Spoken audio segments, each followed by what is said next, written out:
So please welcome to the stage our seventh storyteller, Kevin McGeehan.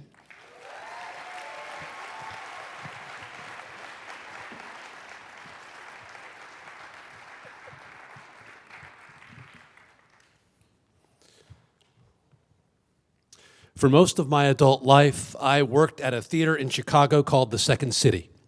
And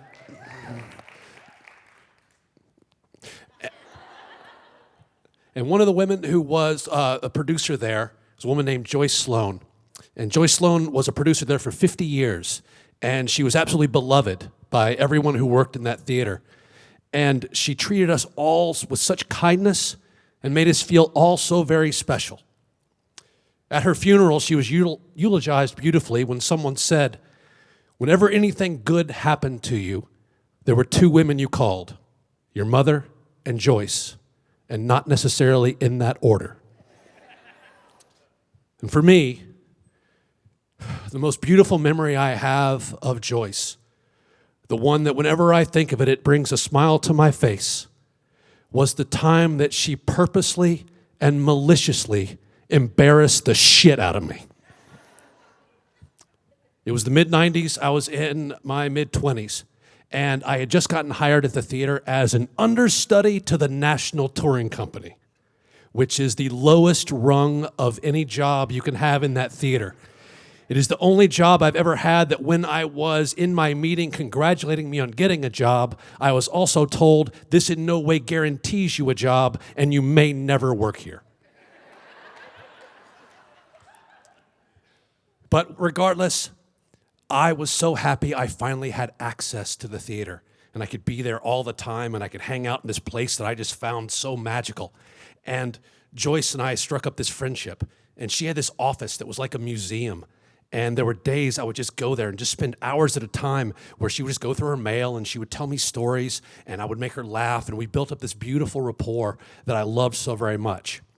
So one day, as I'm about to leave her office, she goes, "Kevin, Bonnie Hunt is coming to visit me today. Will you let the box office know to let her come back?" Now, I was very excited. Bonnie Hunt was an alumni of the theater, and so you can have a face with the name. She had also played Renee Zellweger's sister in Jerry Maguire, a movie that had just come out in the theaters.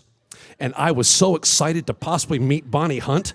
And I said, "Joyce, you have got to introduce me to Bonnie Hunt."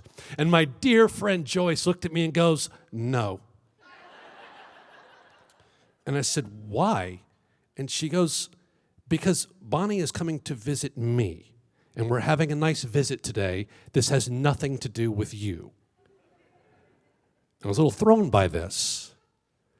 So at the time, I would consider myself cocky and thinking I'm more charming than I actually am.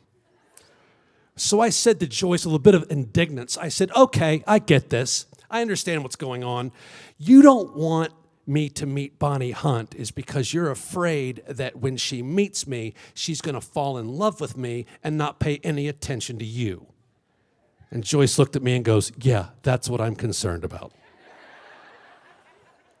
Now, I leave Joyce's office, but then once again, this cocky, overly thinking he's charming version of me thinks I'm going to meet Bonnie Hunt, regardless of whether Joyce will let me or not.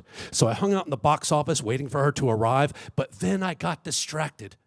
And then Bonnie Hunt arrived right as Joyce was walking out of her office, so she was able to escort her back, and I never got to see her. And as Joyce was walking back, I swear, she looked at me and stuck out her tongue like a nanny boo-boo, which I took as a challenge.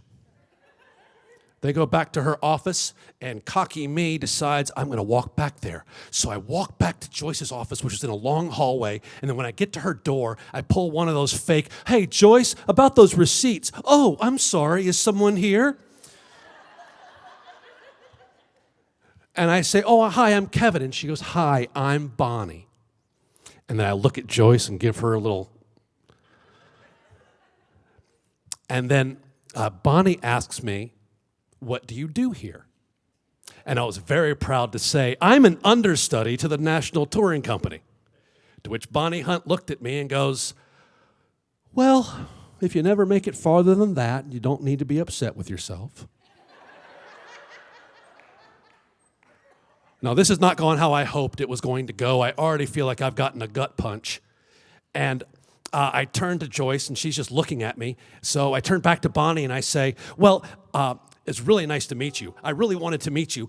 You're one of my favorite alumni, but Joyce wouldn't let me meet you. But I tricked her, and I got here, and I met you, right?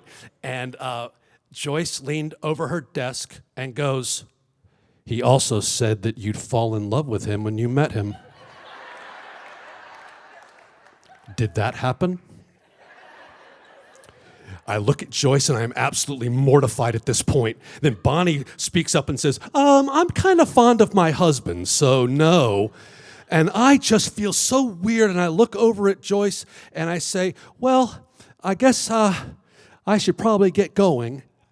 And then Bonnie Hunt looks at me and goes, well, it was nice to meet you, Steve. And Joyce, knowing full well that my name is not Steve, looks at me with indignance in her eyes and says, yeah, we'll see you later, Steve. And as I backed out of that office feeling so weird, I walked out into the hallway amazed at what had just happened and how quickly it had happened.